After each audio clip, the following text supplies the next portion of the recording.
Hi, everybody. Welcome to Next to Media. I'm Mike Shields. I'm here with Mark Wagman. He's a partner at UTA, and he's the managing director of data technology at MediaLink. Hey, Mark. Thanks for being here. Hey, how are you? Great. Thanks for having me. I'm good. Wanted kind of to do a sort of post-mortem on CES, and there's like a looking ahead at 2025 kind of pod. So you're the perfect guy to do that. We just got back. We both just got back. We're here. I'm still really tired. I'm thinking we're in the same place. CES is never this quite is over. So, I want to ask you, it's funny because it's hard to sum up this massive conference, right? And it really depends on what you went to and who you saw in terms of what you think the themes were. But anything that you stood out to you in terms of announcements, trends, like the vibe, what's your hot take on CES this year so far? Yeah. I think, I think the hot take going in was that we were going to see a lot of more of the agency side. I think conversations, given a lot of what was happening in the space leading up to this, obviously the IPG Omnicom announcement and where there was going there. I think, frankly, most of my time was spent talking about the same problems that have plagued this industry for quite some time, right? Measurement, the idea that we have too much of things and making sense of what makes them unique. Right, like at MediaLink, we sit in a lot of these great conversations between buyers and sellers, media, ad tech, martech, the future of identity, currency, AI. I think the broad stroke here is that marketers want more, but they don't want more without taking something off of that chessboard. Right, the idea that folks can continue to have their kind of headcount cut and manage more and more complexity with more and more tools.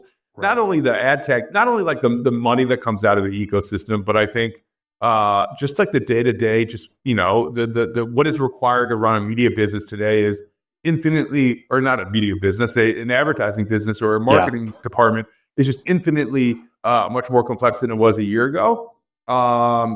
AI was supposed to solve a bunch of this, and that was, another key topic of a lot of conversation. Totally, and it's not a magic wand kind of thing so far. It's people want that to fix all that stuff, and there's both the how do we do that, should we do it, and then how quickly can we do it? That doesn't make it easy.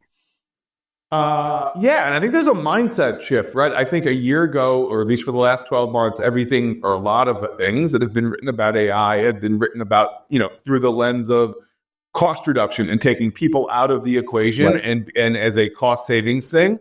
I think I heard a lot more conversations, obviously very self-serving to this industry in which we live, but I love it in the sense of the coin flipping a little bit and thinking about it through the lens of, okay, well, what if we didn't, use this as an excuse to cut 10 or 15% of our heads? And what if we kept those teams the same and now just empowered them with some of this? Like, could we work 20 or 30% better? Could we have 40 or 50% better results and ROI on some of this stuff if we can use it? Which, again, to some of us is like the obvious, like, no shit, pardon my French here. Yeah, like, right. That sounds like that. Right. But in an industry where, like, everybody for the last couple of years has been waiting for this impending recession and waiting for the sky to fall, it was always one of these things of like, well, it's going to cost us all these jobs. Now imagine if you don't think about it from that way, right? Imagine if you're a lucky one out there and you've got the ability to kind of keep headcount where it is, and now you can treat this as a superpower.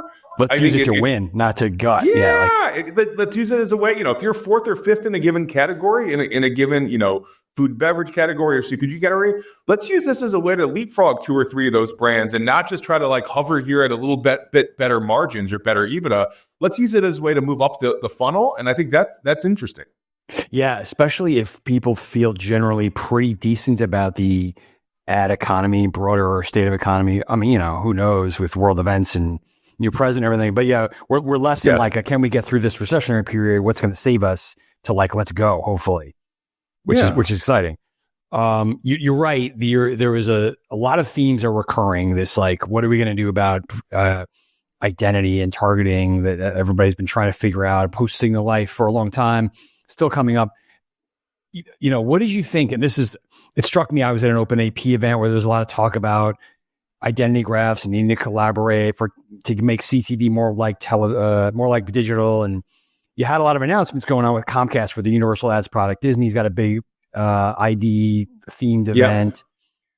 Are those things all positive, or are they a little bit in conflict because they were competitive and not making things simpler? What did you think about that whole thing?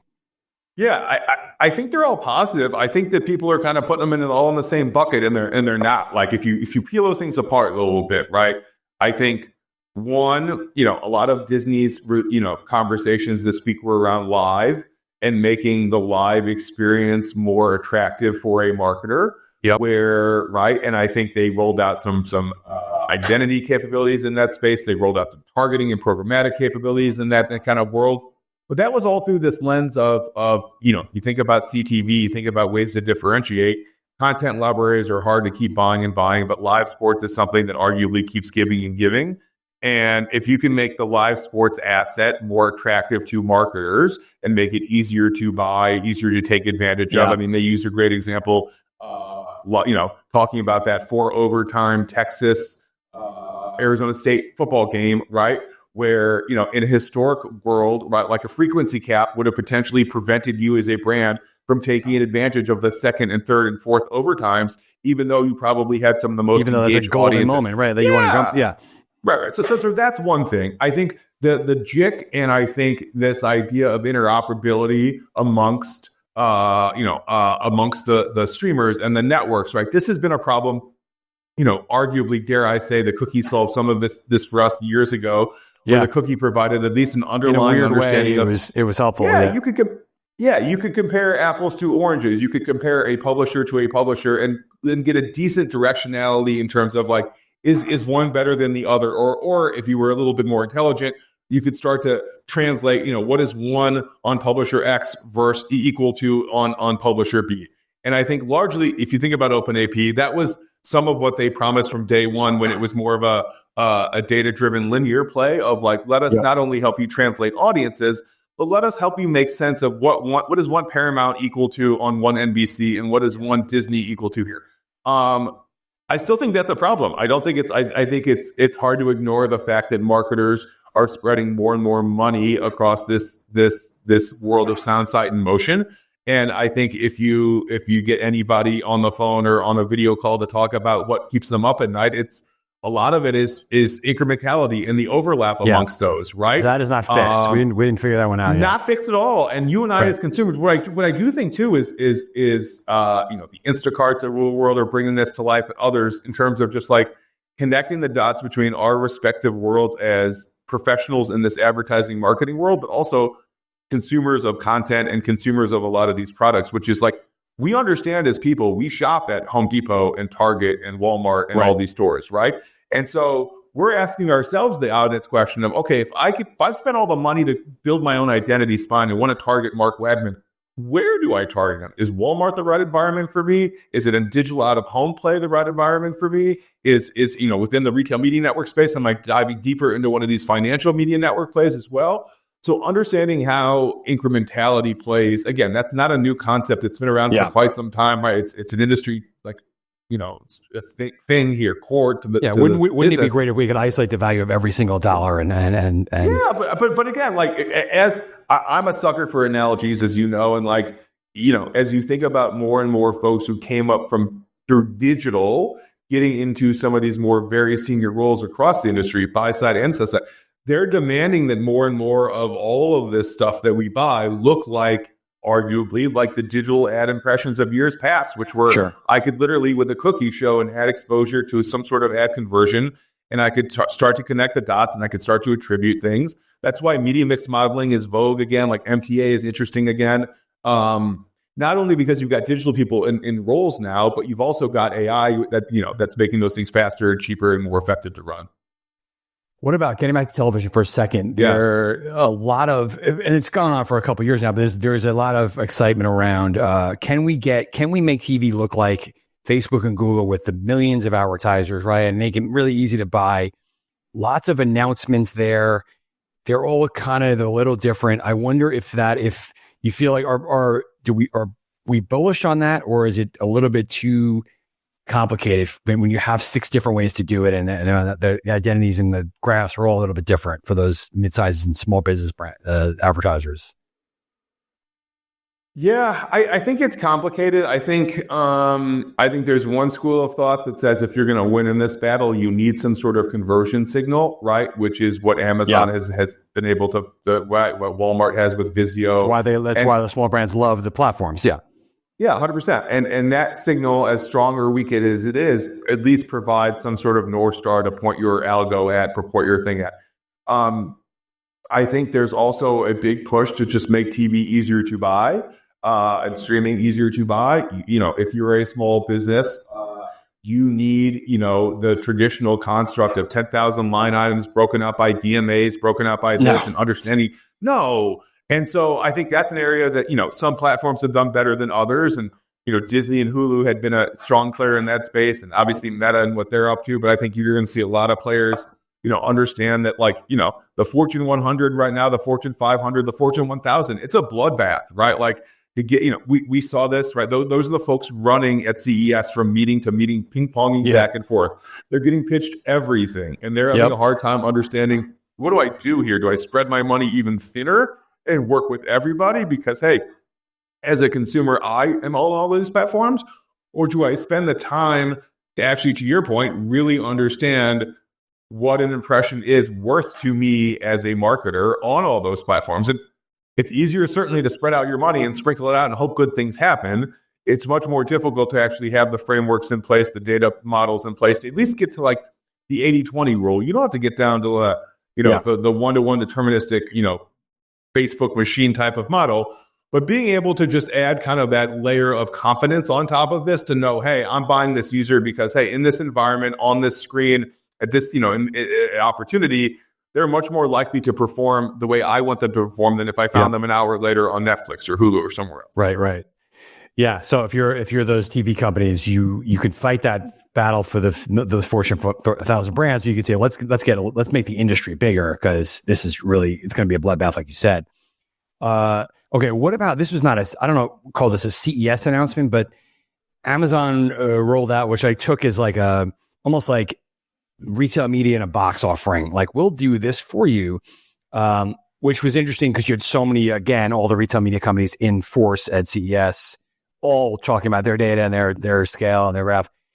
Did you take that as I wonder if we'll start to see some consolidation and some big companies saying, let's just hand this over to those guys? Or am I reading too far into it?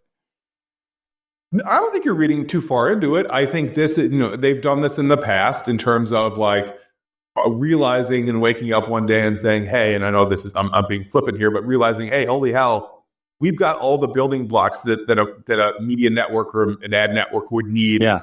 Why don't we just put these in a nice little box and sell it as that kind of toolkit or DIY, set that exists in marketing? There are dozens of vendors who will do the same things. And frankly, you can cobble together your own Frankenstein stack and get something live pretty quickly. As you mentioned before, I run our data and tech practice, but I'm the guy in the room who always says sometimes the data and the tech is the really easy piece of this puzzle to make work. And I think that's Amazon's argument here to some degree, which is like the data and tech is largely or getting to a point of commoditization in terms of functionality and what it can do. If you look at these retail media networks, none of them have really, some are extending onto CTV, some have built better shoppable units, but largely these are e-commerce players with ads. And I'm being very direct, but that's what they are. Right. It's not revolutionary what they've built, right? Yeah. You've got eyeballs and you've got a data set. And essentially that was the game back in the ad network days. And what ad networks did was just roll up a bunch of websites to create more eyeballs. And what these e-commerce players have realized is, holy shit, if you compare us to more of a traditional editorial our attribution website, is off the charts. Yeah, this is great. Yeah, we look pretty good. We have site traffic. We have people buying. We have people engaging. And so the engagement rates on these sites are ridiculous. Again, with Amazon playing in the space, you always run that risk of anybody saying, hey, if I play in a category that is somehow competitive or complementary to them, there's that risk of like, do I want to be a retailer who competes with Amazon using Amazon's tech? I think that they have largely gotten over that, especially in the cloud area. Right. I think, listen, I moderated 2 panels last week at CES. I had a handful of people coming after me after the second panel, asking me essentially, hey, we're trying to make that same decision of do we launch an ad network? And some of them were non-traditional. There was a financial services provider. There was a cybersecurity company that was actually came up to me after that conversation. So again, I think people are realizing it's pretty easy to flip this thing on. I think the most important and the most valuable pieces of these technology platforms and tools are the integrations into the demand side, because retail media is not something that if you build it, they will come.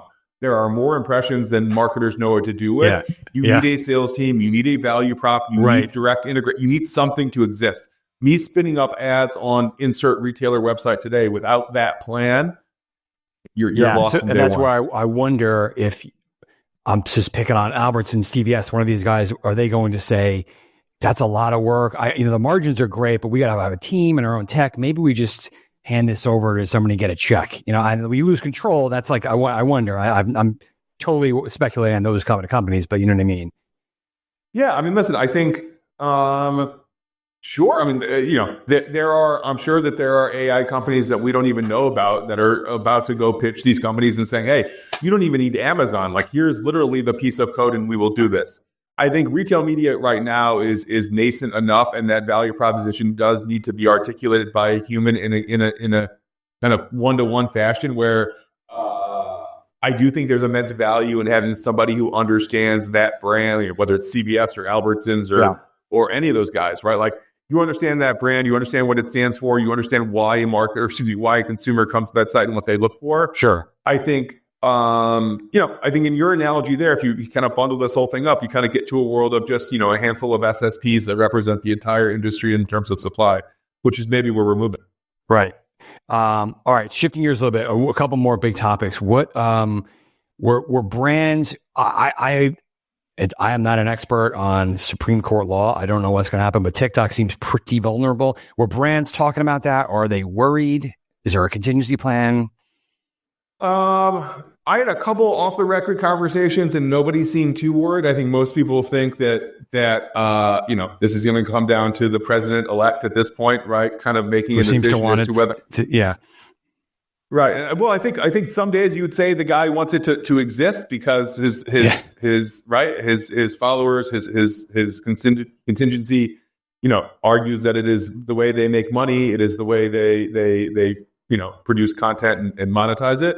I think there are other days when he probably turns it on and sees things that are not too happy on him and says, I don't want to be a part of this. I think having Elon in that room is going to be a whole other thing. But listen, I think this is one of those things, as one marketer put it to me, like, Wagman, I've got enough on my plate right now to worry what DC is going to think about this. Right. And if they turn it off, they turn it off. Worry about it when I have to. Yeah, exactly. And to think that they will not have a plethora of places to go put that money, I think is a lie, and there are many ways to put it. I think the brands that will be bummed the most, right, are those who have been really able to get things out of it through, not the traditional ad experience, the live shopping guys. I think marketers who have really figured out how to take advantage of the creator and influencer economies in this world. Right, and those are the ones who I think, frankly, you can get eyeballs. It's if you had a special connection to TikTok creators or TikTok functionality or something, that will be harder to replace. Seemingly. Yes, exactly. That's interesting. Yeah. What about this, Mark? This has been talked about for years, but I keep hearing it a lot more. Is are ad tech and martech coming together? Should they come together? Is that on your plate? Are people talking about that? And why is that coming up now?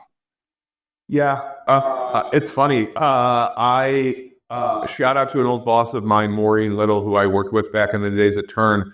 And she and I used to have this fight. Shout out. Yeah. She and I used to have this debate ongoing, right? And she used to call it the shotgun wedding between MarTech and AdTech. And because there was back when I got into the early days of programmatic, the early days, like, you couldn't say the word email address in a room because all of a sudden now that was PII and you were going to talk about cookies Panic and City, right? Yeah. Right. Like, oh my God, I remember I was at an agency for a little bit and somebody had sent around the wrong file. It was a CSV of email addresses and oh my God, right. And now all of a sudden, like, this is commonplace. And I think, frankly, it's the data collaboration, the data clean room that kind of brought this to the forefront, right? If you think about everything that the addressable TV market promised, it was, I could go find Mark Wagman at his set-top box or wherever he is. But oh, by the way, you have to tell me what Mark Wagman's email address is and where he lives. And so early days, right, like, that's what these publishers were asking for, was send you an Excel file of everybody you want me to target. And then people said, well, wait a minute, that doesn't seem the safest thing in the world. And insert clean room capabilities where, everybody can put in a data set and get out. So I think they're coming together. I think the organizational kind of design within these marketing teams is frankly the biggest hurdle in a lot of these cases, right? Like it's still largely, right? Like there's still a lot of marketing teams that are organized like pre-sale and post-sale, right? Before I know who you are, here are all the things that we do to prospect and find more people and make them more. But the minute they become a customer, they buy a sweater, they buy a car, they move into some sort of different KPIs, different loop. Functions. And there's a different timeline, right? If you're in the auto world, like I'm not gonna go buy another car in the next 2 months, right? But if I'm buying a sweater, I might buy a pair of shorts in 2 months, and so those worlds have to come together more. I think this was the promise of journey builders and other types of tools there. I think companies like Braze have been a really good job at doing this for marketers. I think the world in that case is like literally endless in terms of what you can do. Things like wallet ads are fun and new again in cases, right? Where all of a sudden now cool. I can bring, and like all of a sudden I can start to make, click on an ad unit I see for a given product or an offer, and all of a sudden in my phone get delivered a coupon, which would have sounded so sensitive and scary not long ago. Now it's great. It's a cool function. Now it's amazing, and now and like Apple has integrated that into phones in such a way where I'm in Chicago, I walk down the street past Jimmy John's. Guess what pops up on my phone? It's my Jimmy John's loyalty card number, and reminds me, hey, it's right there. And so there's a lot of cool connectivity there. But I think that yes, we are certainly blurring those lines. I think consumers are also more willing to opt into these things than in years past. And I think that's a new thing where you and I, as just consumers, understand the value of seeing more relevancy in our lives with respect to some of this stuff. And so if it means I'm going to be served a bunch of generic ads or something a little bit more tailored to what I'm actually trying to do, sometimes I'm willing to give up more and more, which I think is a newer trend. Couple more questions, Mark. Another huge story last week, again, not really a CES story, but just happened to come out, is the meta moderation pullback. Again, that brands are like processing this still. I'm always cynical, like, yeah, right, no one's going to make change in your behavior. This is so integral to what they do. But I don't know. Did you get the feeling that brands are worried about that? Just going to have to wait and see? Are they pissed? Or they don't care? I think brands are tired, frankly, of having this conversation and debate. Yeah. I think on one extreme, not extreme, but on one side of the coin, you've got marketers who feel like, especially in senior roles, it's their job to put their brand in environments that stand up for their brand and what they stand for. That really matters to them. That's precious. Yeah, and those are the ones that have largely stayed away from Meta and X and other of these platforms, just because, hey, they don't represent what I want to be and what I want my other consumer, what I want my customers to see.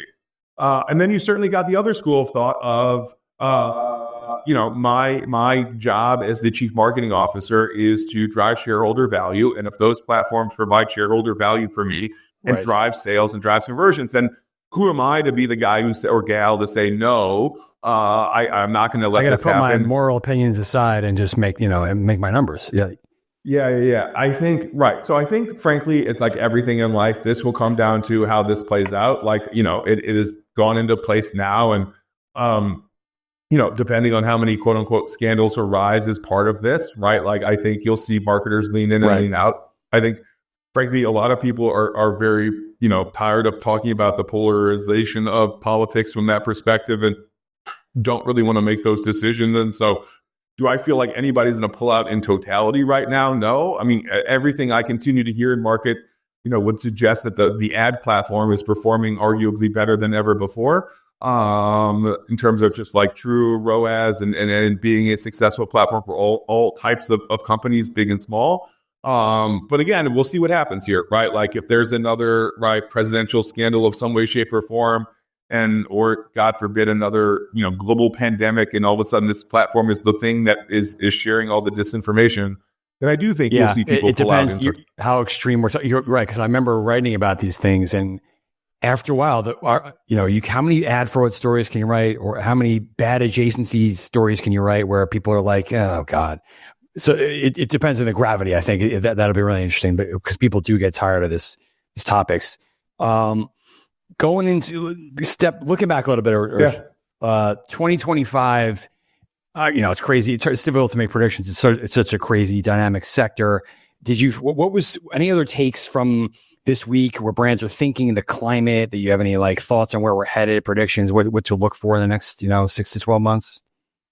Yeah, I think we'll see aggressiveness is maybe the word I like to use right now in terms of like, I think brands. Masculinity is back.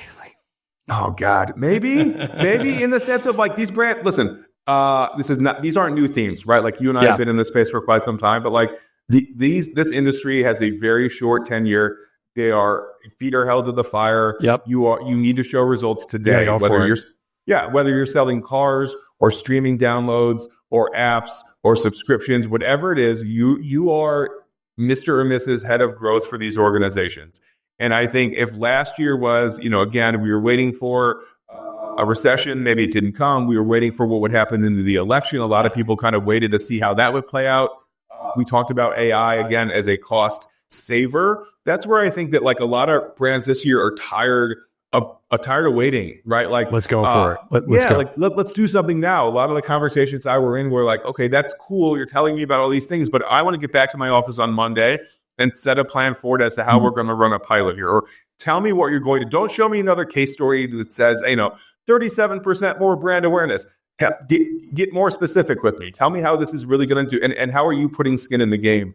I think even today, right, hot off the presses, and maybe you saw this and maybe you didn't, but T-Mobile's acquisition of Vistar. Talk about an aggressive move, right? Super aggressive move, and I that's a great deal, right? T-Mobile is a leader in the world of unexpected, given the other phone companies' forays into the space. It's pretty wild. Yeah, like a leader in the space with respect to the telco industry. I think Vistar has always been looked at as the kind of the tip of the spear with respect to digital out of home and bringing together some of the promises that industry has had for years. And if you think about one of its biggest problems, frankly, measurement, like the data set that these. So I think we'll see more and more deals like that frankly do start to solve not just like roll-ups for roll-up purposes and more ad servers coming together, more of this coming together, which again, we'll start to see, and I get it. But like these are the ones that are more exciting in the sense of like, there is a gap in the market for something like this. And now these two industries are coming together with respect to kind of more programmatic, out-of-home tech with all the data and location data and handset data. Like there's a model there that starts to get marketers more exciting about spending in things like digital out-of-home. And I also think this is a year where, TikTok ban be damned. I don't think, sorry for all my friends who continue to play in the 300 and 250 game, but like no marketer right now still really wants to talk about, banner ads and skyscraper. Yeah, that's not where the heat is for certainly. Not at all. And if you think about where the heat is and where some of these brands are creating competitive advantage, it is in the creator and influencer space. And it's not the $500,000 Kim Kardashian tweet or post, right? It's in the micro influencer. It's in finding the 1,000 people across this country who have small niche audiences who spend big money in a given category. And those people can move this market quicker and faster than any banner ad or any TV spot. And so I think that's another area, Publicis acquired Influential. Yeah. I think you wonder if you'll see more deals like that or roll-ups of these micro-influencer companies. And it's another area where tech needs to be kind of injected too. Like the old adage of I'm a brand, I've got these objectives, find me a group of influencers. Today, it's largely just a set of rules that aren't very sophisticated. It's, hey, I need a person in this. But imagine a world where you could inject all the performance data from previous campaigns and put some AI on top of that. All of a sudden now, you can start to get predictive and say, hey, if I'm a brand trying to launch a new streaming platform and I need to attract these types of audiences, now we'll find me a group of diverse set of creators that can do that at scale. Yeah, not a bunch of one-off deals, but a huge campaign and help me make it easier for me and broker it. And oh, by the way, help me measure that. Like, go beyond just like the coupon code game and help me understand what I'm actually getting. I think that, again, going back to my point about incrementality, marketers just want to make sure that the dollars they put into market not only continue to work, but aren't duplicative, right? That aren't wasted because I'm finding that same person as they're flipping around or trying to drive the same outcome because I didn't think about the consumer journey as I needed to. So, yeah. All right, Mark, it's going to be exciting. I like this new theme of the aggressive takeover kind of go for a year. Let's do this again. Thank you so much for your time, and hopefully we have a great 2025. Awesome. Thank you, sir. Have a good one.